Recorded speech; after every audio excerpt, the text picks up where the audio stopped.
Here's a cold start of my 2004 Jetta.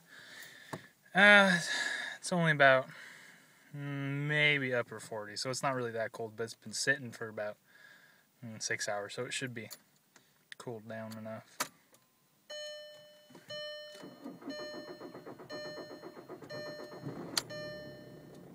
So that's just excessive cranking to me there.